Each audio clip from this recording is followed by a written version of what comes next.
Matthew Brettingham 1699, August 19, 1769, sometimes called Matthew Brettingham the Elder, was an 18th-century Englishman who rose from humble origins to supervise the construction of Holkham Hall, and become one of the country's best-known architects of his generation. Much of his principal work has since been demolished, particularly his work in London, where he revolutionized the design of the Grand Townhouse.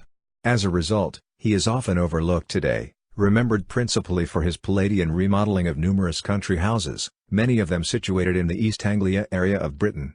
As Brettingham neared the pinnacle of his career, Palladianism began to fall out of fashion and neoclassicism was introduced, championed by the young Robert Adam. Early life: Brettingham was born in 1699, the second son of Launcelot Brettingham (1664–1727), a bricklayer or stonemason from Norwich, the county town of Norfolk, England. He married Martha Bunn circa 1697–1783 at St. Augustine's Church, Norwich, on May 17, 1721, and they had 9 children together. His early life is little documented, and one of the earliest recorded references to him is in 1719, when he and his elder brother Robert were admitted to the city of Norwich as freemen bricklayers. A critic of Brettingham's at this time claimed that his work was so poor that it was not worth the 9 shillings a week £66 in 2018 he was paid as a craftsman bricklayer. Whatever the quality of his bricklaying, he soon advanced himself and became a building contractor.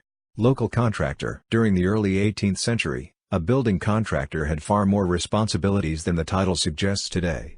A contractor often designed, built, and oversaw all details of construction to completion.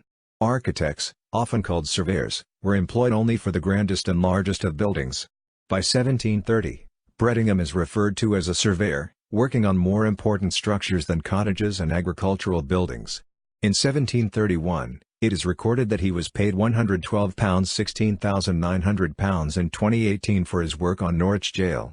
From then, he appears to have worked regularly as the surveyor to the justices, the contemporary local authority on public buildings and bridges throughout the 1740s. Projects of his dating from this time include the remodeling of the Shire House in Norwich, the construction of Leanwade Bridge over the River Wensum, repairs to Norwich Castle and Norwich Cathedral, as well as the rebuilding of much of St. Margaret's Church, King's Lynn, which had been severely damaged by the collapse of its spire in 1742. His work on the Shire House, which was in the Gothic style and showed a versatility of design rare for Brettingham, was to result in a protracted court case that was to rumble on through a large part of his life, with allegations of financial discrepancies. In 1755, the case was eventually closed, and Brettingham was left several £100s out of pocket, several tens of thousands, in present-day terms, and with a stain if only a local one in his character.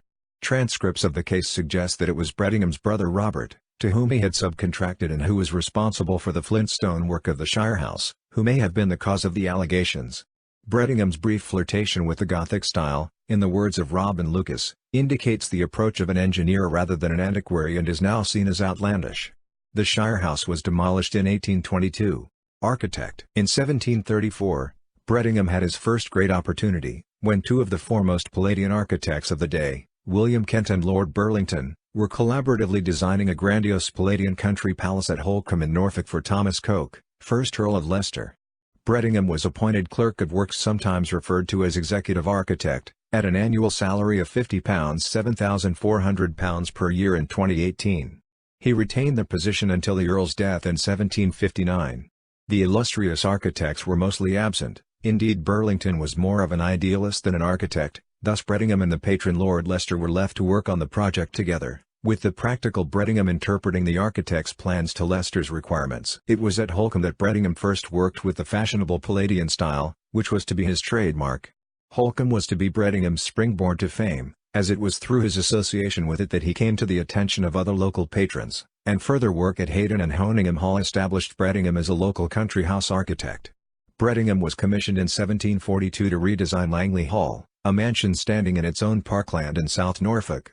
His design was very much in the Palladian style of Holkham, though much smaller, a large principal central block linked to 2 flanking secondary wings by short corridors. The corner towers, while similar to those later designed by Brettingham at Euston Hall, were the work of a later owner and architect. The neoclassical entrance lodges were a later addition, by Sir John Soane. In 1743, Brettingham began work on the construction of Hanworth Hall, Norfolk, also in the Palladian style, with a 5-bay facade of brick with the center 3 bays projected with a pediment. In 1745, Brettingham designed Gunton Hall in Norfolk for Sir William Harbert, 3 years after the former house on the site was gutted by fire. The new house of brick had a principal facade like that of Hanworth Hall. However, this larger house was 7 bays deep, and had a large service wing on its western side. His commissions began to come from further afield: Goodwood in Sussex and Marble Hill, Twickenham,